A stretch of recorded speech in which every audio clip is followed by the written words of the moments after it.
वाला भाई बहन, बाइबल जा ईश्वर जा वचन जो समूह अभ्यास में भाग गिने से आके जरूर आत्मिक आशीष मिलई हूंदी। मुवारे जी ऐं पण ईश्वर जी शांति आनंद ने जीवन में ईश्वर जे हेतु जो अनुभव ऐं करींदा हूंदा। सच्चाई मित्र, ईश्वर जा वचन पंहिंजे जीवन वाटला कहिड़ा अजाइब जहिड़ा आहिनि, पंहिंजे पगेला कहिड़ा दीवा जहिड़ा आहिनि। गए सच्ची ॻाल्हि कार्यक्रम में आके यादि वे मित्र त पां बाइबल जे नए करार जे विभाग में आवल संत पाउल जो गलातिया लोक के लखल पत्र जे 3 अध्याय जी 8वीं कलम સુધી નેર્યો हो। अॼु पां 9वीं कलमનું पंहिंजो अभ्यास अॻियां वधाईंदासीं। तो सुणो गलाती के पत्र 3 अध्याय ने तेजी 9वीं कलम। अब्राहम विश्वास कंहिं ने अब्राहम के आशीष मिलई, इन ज प्रमाणे विश्वास करींदल मिणी के अब्राहम जहिड़ी आशीष मिले थी।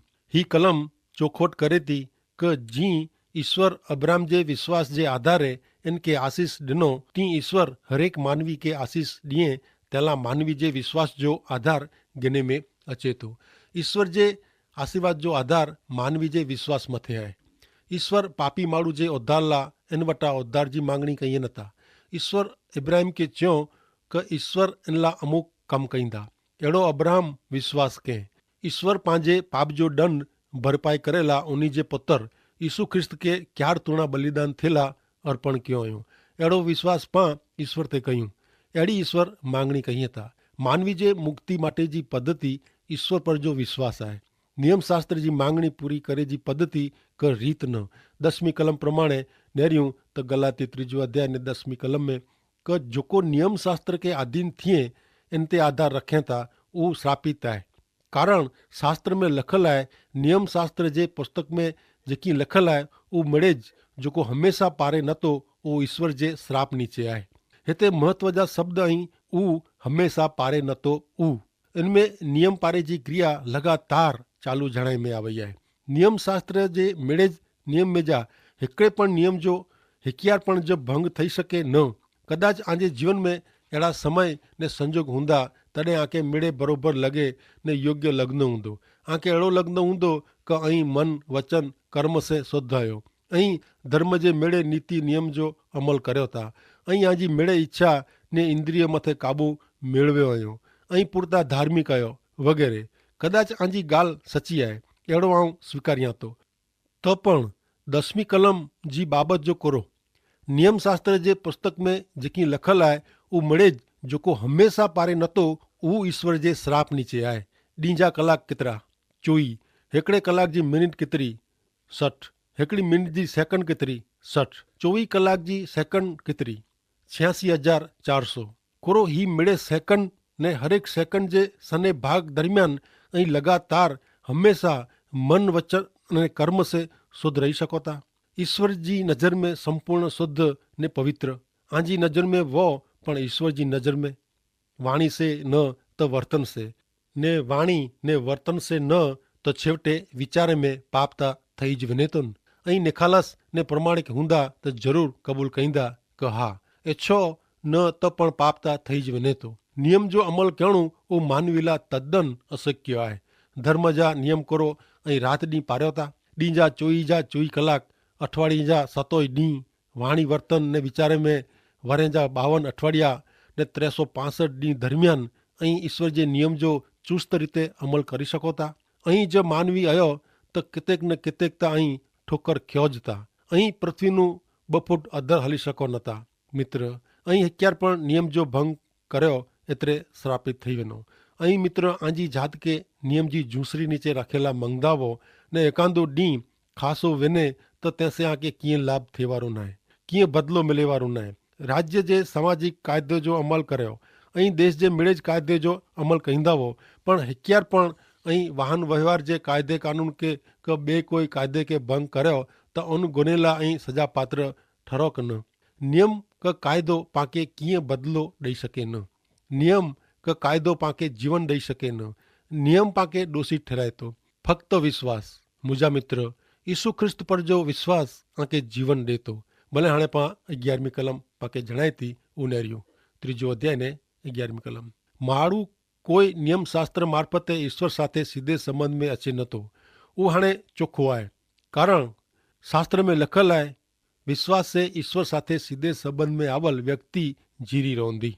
बाइबल जो जूनो करार पण શીખાય તો કે માનવી વિશ્વાસ મારફતે મુક્તિ મેળવીંદો, વિશ્વાસ से उद्धार મેળવીંદો। જૂને કરાર એળો નતો છે કે કોઈ પણ માળું નિયમ જે અમલ से मुक्ति का उद्धार प्राप्त कईंदो। नियम जो जूनो करार में ॾिने में आयो हो ते छतां आके जे अहिड़ी ख़बर वे कि जूने करार जे समय में नियम जे अमल से कोई व्यक्ति जो ने दुष्कर्म जे बंधन में जा, पाप जी शिक्षा में जा उद्धार थियो आहे त मूंखे जणाई जा। मूसा जे नियम शास्त्र जी मांगणियों पूरी करे से जे कोई व्यक्ति मुक्ति मेळवे आहे त बाइबल में इन विषय मूंखे वांचे में न आयो। અહીં જાણો તા थी मूसा जी पद्धति जे मूर में बलिदान जी रीत हुई। मूसा के खुशी हुई कि नियम नीचे पण ईश्वर लोक के पंहिंजी दया ने कृपा ॾींदा। इन जे कारणे हू जॾहिं ईश्वर वटां नियम मेळवीने डूंगर मथां नीचे उतरियो तॾहिं इन जो मोह अजवारे जहिड़ो थी वियो, चमकियो। हबाकुक जे पुस्तक में 2 अध्याय ने 4 कलम ज़ाहिर करे थी कि न्याय माण्हू पुनित पावन माण्हू इन जे विश्वास से जीरो रहंदो। भले हाणे पाण 12वीं कलम सुणो, गलाती 3 कलम 12। पण नियम शास्त्र जो आधार विश्वास मथे न आहे। इनथी उल्टो शास्त्र में लखल आहे कि नियम शास्त्र जी मेड़े मांगणियूं पूरी करींदल माण्हू नियम शास्त्र से जीवन मेळवींदो। ही पण हिकिड़ी महत्व जी कलम आहे। मुक्तिला ने जीवेला विश्वास जो सिद्धांत ने नियम जो सिद्धांत बोय हिकिड़े ॿिए विरुद्ध आहिनि। हिकिड़ो सिद्धांत ॿिए सिद्धांत खे भूसी वेझे थो, उहो हिकिड़े ॿिए साव विरुद्ध आहिनि। ज ऐं नियम जे अमल से जीवेला मंगदा वो तो आंजो उद्धार विश्वास से थई सके न। बोय सिद्धांत के हिकिड़े ॿिए साथे जोड़ी सकाजे न, उहो हिकिड़े ॿिए साव अलॻि आहिनि, विरोधी आहिनि। विश्वास जी पख ते वेहीने पग नियम पालन में रखी सकाजे न। आके बोय में जा हिकिड़े जी पसंदी करे खपे। आके नियम जो अमल करीने इन मार्फते मुक्ति मेळवे जी इच्छा वे त उहो अजमाई न रहियो। पण आउं अगाउનું જણાયેલા મંગા તો કે ઈશ્વર ઉ ક્યાર તૂણો જાહેર કરી ॾिनो हुयो કે आके इन रीते आजे दुष्कर्म जे बंधन में जा, पाप जी शिक्षा में जा मुक्ति नहीं मिले। कलम 12वीं वांचो इन में कोरो चवंदा। पण नियम शास्त्र जो आधार विश्वास ते न आहे। उल्टो शास्त्र में लखल आहे कि नियम शास्त्र जी मेड़े ज मांगणी पूरी करींदल माण्हू नियम शास्त्र से जीवन मेळवींदो।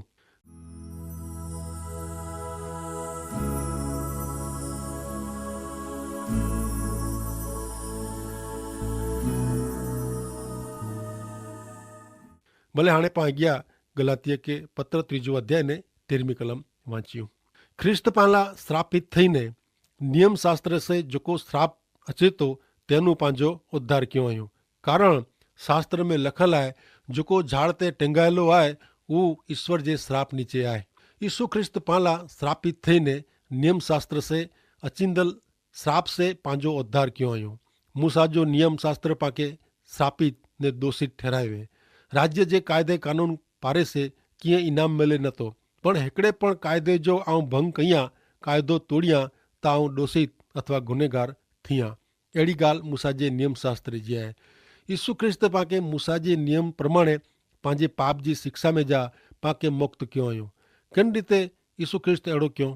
पाला पिंड श्रापित थईने यीशु ख्रिस्त पंहिंजे पाप जो दंड पिंड मथे गिनी गणो। शास्त्र में लखल आहे जेको झाड़ ते टिंगायलो आहे उहो ईश्वर जे श्राप नीचे आहे। ही ॻाल्हि झूने करार में जा गिने में आई आहे। ही शास्त्र भाग केतिरे कारणे नोंधे जहिड़ो आहे उहो पाण नेरीबो। हिकिड़ो कारण उहो आहे कि इज़राइली प्रजा कंहिंखे ज़ाहिर में फांसी जी सज़ा ॾिने में झाड़ ते टिंगाए जो उपयोग कंदी न हुई। कंहिंखे पण मरण दंड जी सज़ा ॾिनेला इनके पाइण से मारीने मारी विझंदा हुआ।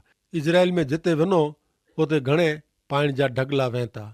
इज़राइल में यहूदी प्रजा में मरण दंड जी सज़ा पाइण से मारीने करे में अचींदी हुई।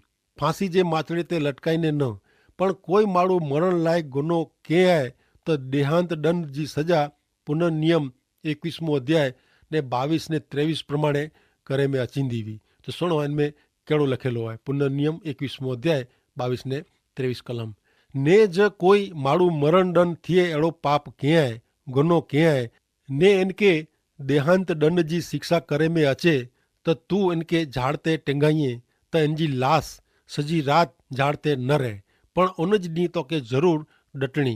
कीअं कि टिंगायलो हर एक व्यक्ति देवनु श्रापित आहे। तंहिंला कि तोजो देश यहोवा तोजो देव तोखे वारसे तरीके देतो ऊ तोसे अशुद्ध न थिए। इन जो अर्थ अड़ो कि कोई माड़ू अधम खतरनाक में खतरनाक गुनो कयाए ने इनके पाण से मारी वेझे में आयो वे तो लोक नेरिये तेला झाड़ ते टेंगाए में अचींदो वो, पण इनके सजी रात झाड़ ते टेंगायलो रखंदा न हुआ। तेला ईश्वर अड़ो कारण दिए था कि ऊ माड़ू ईश्वर से श्रापित है। एतरेला कि तोजो जोको देश तोजो देव तो के वारसे तरीके दिए था ऊ तोनु अशुद्ध न थिए। यीशु ख्रिस्त पाला श्रापित थिया। सवाल ऊ है कि यीशु ख्रिस्त कॾहिं पाला श्रापित थिया? कोरो यीशु ख्रिस्त मानव देह धारण क्यों तॾहिं श्रापित थिया?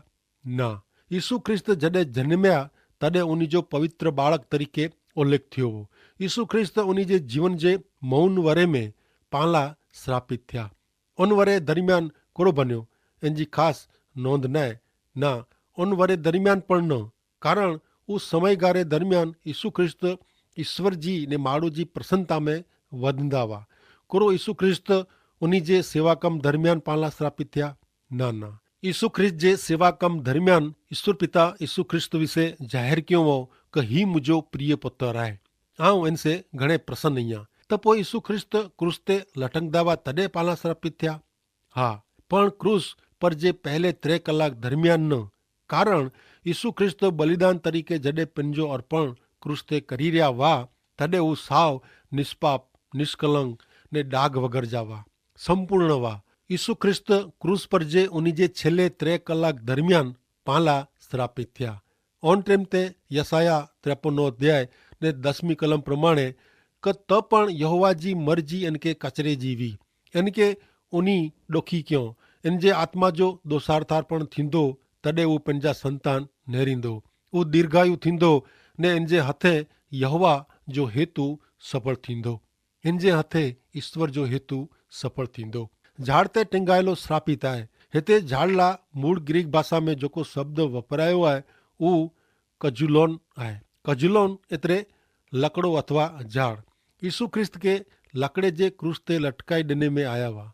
यीशु ख्रिस्त उन क्रूस ते लटकी विया जेथी आला ने मूला यीशु ख्रिस्त जो क्रूस जीवन जो झाड़ बने। रोमन 3 अध्याय ने 25 में जाहिर करे में आयो आहे कि ईश्वर यीशु के बलिदान थेला अर्पण क्यों। उन्हीं जे मरण से ईश्वर जो पाप विरुद्ध जो कोप छेटो थिए तो ने ई यीशु ते विश्वास करींदले जा पाप ईश्वर माफ़ कईं था। इनमें माण्हू के पिंड भेरो सीधे संबंध में कोठी अचे जो ईश्वर जो हेतु प्रगट थिए तो। भले हाणे पाण अॻियां गलाती 3 अध्याय ने 14મી कलम सुणो। ख्रिस्त इन प्रमाणे क्यों जेथी ईश्वर अब्राहम के ॾिनल आशीष जो वरदान यीशु ख्रिस्त मार्फते बिन यहूदीअ के पण मिले ने तैसे पां विश्वास करे से ईश्वर जो आत्मा मेळवो। इजरायली प्रजा वटे यहूदी प्रजा वटे 1500 वरे से नियम वो ऊ नियम से जीवन जीवे में निष्फल विया। प्रेरित जे कम जे 15वें अध्याय में जणाए में आयो आहे तीं यरूशलेम शहर जी धर्म सभा में प्रेरित पीतर किंग अहिड़ो चए पां ने पंहिंजा वड़ ॾाढा नियम पालन करे में सफल न हुआ। हाणे पां कुलाए बिन यहूदीअ के नियम जी जूसरी नीचे जोतरेला ॾियूं। जब पां नियम पारी सको नथा त ऊ पण पारी सघंदा न। मित्र, नियम जेको कॾहिं पण करी सके ती नवो ऊ पां करी सको तंहिंला यीशु ख्रिस्त क्रूस ते पंहिंजो स्थान गिणो हो। ईश्वर जी कृपा जे हिन युग में पवित्र आत्मा यीशु ख्रिस्त ते विश्वास करींदल मानवी के मिले तो ऊ उत्तम भेंट आहे। हेवर मित्र पाला ईश्वर जी कृपा तैयार आहे। मुक्ति मेळवेला पंहिंजे दुष्कर्म जे बंदर में जा छुटेला पाप जी शिक्षा में जा उद्धार मेळवेला पाला ईश्वर जी कृपा तैयार आहे। ईश्वर जी कृपा विकांदी गिने जी न आहे। ईश्वर उन जी कृपा में पाला उन जे पुत्र यीशु ख्रिस्त मार्फते मुक्ति जो द्वार खुलो रखियो हुयो। यीशु ख्रिस्त पिंडज ऊ मार्ग आई। योहान 14वें अध्याय ने 6ठी कलम में ख्रिस्त पिंड चवता कि मार्ग सत्य अने जीवन आऊं आहियां ने मुझे आश्रय वगर कोई पण ईश्वर पिता वटे पुजी सके नथो ने कोई पण ईश्वर के मेळवी सके नथो। ते पोइ प्रेरित जा कम 4 अध्याय ने 12મી कलम में जाहिर कईं था कि उद्धार मात्र उन्ही मार्फते ज मिले तो, कारण जैसे पंहिंजो उद्धार थिए अहिड़े ॿिए कंहिंजो पण ना ईश्वर माण्हूअ खे ॾिनो न हो। मित्र, ही मेड़े ईश्वर जा वचन नहीं सत्य सनातन जीरा पवित्र ईश्वर जा वचन कोई माण्हू जी करल कल्पित ॻाल्हियूं न आहे। खुला ईश्वर ते विश्वास करी ईश्वर जी कृपा में उन जे पुत्र यीशु ख्रिस्त में विश्वास रखीने ईश्वर जी करेली मानव मुक्ति जी योजना जो पाण लाभ न गिनो तो ईश्वर पिता खे सहाय कईं कि ऐं जेको सुणो था इन जो ई लम्हो वीचार करियो, मनन करियो ने जेको सत्य आहे उहो ऐं पिंड पसंदि करियो ने ऐं प्रार्थना करियो कि हे ईश्वर पिता ऐं मूंखे सहाय करियो कि असीं सत्य खे सम्झी सघूं, असांजे जीवन में सत्य खे अपनाए सघूं ने जेको सत्य आहे इन में असीं हली सघूं। तंहिं लाइ पाण खे जेको अजाइब जहिड़ो ईश्वर पिता सहाय कयो हुयो तंहिं माटे पाण खे हमेशह ईश्वर जी मांगणी कयूं त पाण खे मिले कि सत्य कुरो आहे ने पाण जो सोधियूं त पाण खे मिले थो। ईश्वर पिंड चयो हुयो कि सोधींदा तव्हांखे मिलंदो ने खटखटाईंदा त आला खुलो करे में अचींदो। प्रभु यीशु संदर्शन जे पुस्तक में चए था कि आऊं दरवाजे वटि उभीने खटखटायां थो, जेको पोइ मुंहिंजो आवाज़ु सुणीने खुलंदो त आऊं घर में अचींदो ने उन भेरो जमंदो ने मूं भेरो जमंदो। तो पाण खे ईश्वर जो आमंत्रण आहे कि पाण सत्य खे सम्झो अने पंहिंजे जीवन में उतारियूं। पंहिंजी सोयो कि 3 अध्याय रोमन जो ने तंहिंजी 25वीं कलम में पाण खे ॼाणे लाइ मिलियो आहे कि ईश्वर यीशु खे बलिदान थियला अर्पण कयो, खुलाए अर्पण कयो कि उन जे मरण से ईश्वर जो पाप विरुद्ध जो कोप छेटो थिए थो ने ई चएता कि यीशु ते विश्वास करींदल माण्हूअ जा पाप ईश्वर माफ़ कईं था। इन में ईश्वर जो हेतु कुरो आहे मित्र, ऐं ॼाणो था इन में माण्हू खे पिंड भेरो सीधे संबंध में कोठी अचे जो ईश्वर जो हेतु पाण खे ॼाणे लाइ मिले थो। कारण कि पाण ईश्वर जे सीधे संबंध में ने सचे संबंध में न आहियूं। जो पाण यीशु खे अपनायूं इन ते विश्वास करींदल जा पाप चए था ईश्वर माफ़ कईं था ने पाण जो विश्वास कयूं त पंहिंजा पाप माफ़ करे में अचे ने पाण ईश्वर साथे सीधे संबंध में अची सघूं था। अने जॾहिं पाण ईश्वर साथे सीधे संबंध में अचूं था तॾहिं पंहिंजे जीवन में अजाइब जहिड़ा परिवर्तन पाण नेरी सघूं था। जीअं कि पंहिंजे जीवन में शांति, आनंद, प्रेम, भलाई करे जी भावना अने आध्यात्मिक जीवन पाण तॾहिं जीवी सघूं था जॾहिं पाण सत्य खे ॼाणूं, अपनायूं ने इन जो स्वीकार कयूं।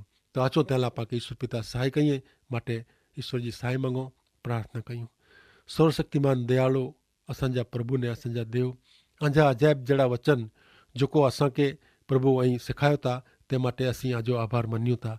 अञा वचन चवनि था कि कोई पण माण्हू यीशु ख्रिस्त ते विश्वास करींदो इन जो नाश न थिए पण तंहिंखे मुक्ति मिले।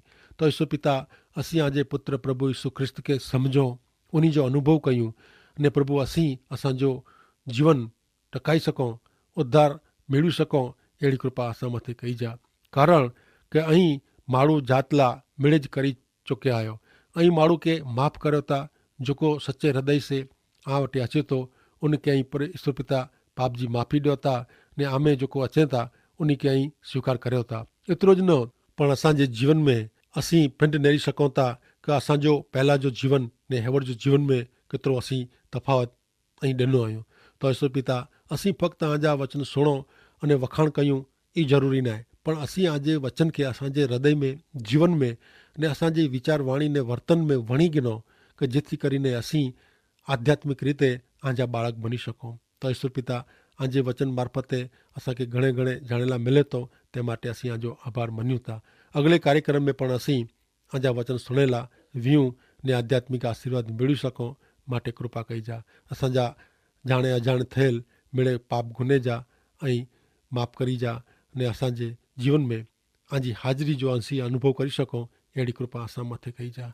असीं लगातार आंजी हाज़िरी जो अनुभव करी सघूं ने असांजे जीवन में आंजा प्रभु वचन कमु कईं अहिड़ी कृपा असां मथे करी जा। असांजी प्रार्थना मुक्तिदाता यीशु प्रभु जे नाम में कयूं था, आमीन।